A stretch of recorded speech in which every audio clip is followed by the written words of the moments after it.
Hey everybody and welcome back.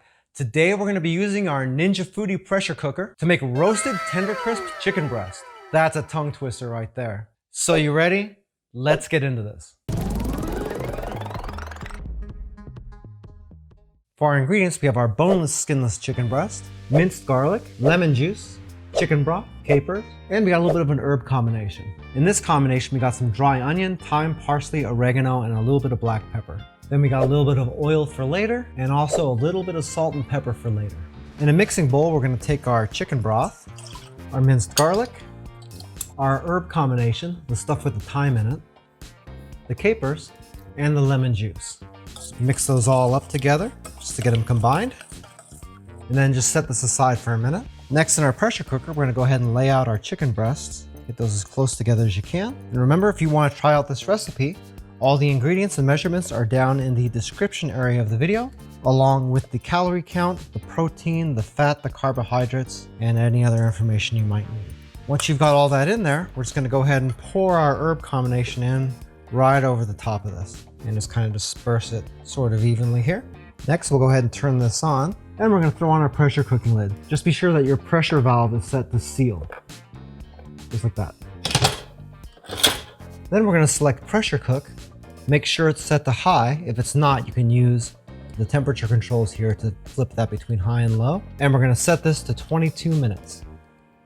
Once you get there, just go ahead and start it up and let that run through its cycle. 2,000 years later. Once the pressure cooking cycle gets done, you'll see that it switches over to keeps warm, and then it'll start running the timer upward. We're going to give it about 5 minutes or so for the pressure to naturally come down. And after about 5 minutes, we'll go ahead and manually release whatever's left over. Okay, now that it's been 5 minutes, we're going to go ahead and manually release the rest of the pressure by moving this over to vent. But keep in mind, when you do that, we're going to be getting all sorts of steam out of here. So you want to make sure your hand is not in the way. Otherwise, you're going to burn yourself. Hey, by the way, if this is your first time here and you want to learn some cool new recipes, get some great cooking tips and tricks and all sorts of other kitchen related things, then start now by subscribing to the channel and clicking the notification bell so you never miss a thing.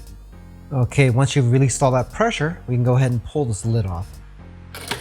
When you pull this off, be sure to pull the lid off diagonally so you're not getting hot water all over the place and steam in your face. Now we'll just go ahead and use a spoon to get most of this herb off the top here. It's already done its job. Because we want to crisp this chicken up, we can't have all this stuff on the top of it. Now we're going to go ahead and take that oil that we had and brush. Let's brush that on to all of our chicken breast here. And then top off with our salt and pepper combination that we had left over. Now we just go ahead and close our lid. Select Air Crisp. We'll set our temperature to 400 degrees. And we'll set this up for about 10 minutes. And then you just start it up. You're going to want to check on this every so often depending on how crisp you want the top. 10 minutes is a happy medium, but you might want to go a little bit less and you might want to go a little bit more. So we added about 5 minutes to the air crisp cycle just to get the tops cooked just a little bit more crunchy. And as you can see, they came out really nice. Now you're just going to want to put these on the cutting board for about 5 minutes to let them rest. And once they've rested, then you'll be ready to slice and serve. If you'd like to learn a little bit more about Joe's Phenomenal, you can watch a couple more videos, or you can check us out online at joesphenomenal.com. I thank you so much for taking a little bit of time out of your busy day to watch our video. It really means a lot to me, and hope to see you again really soon.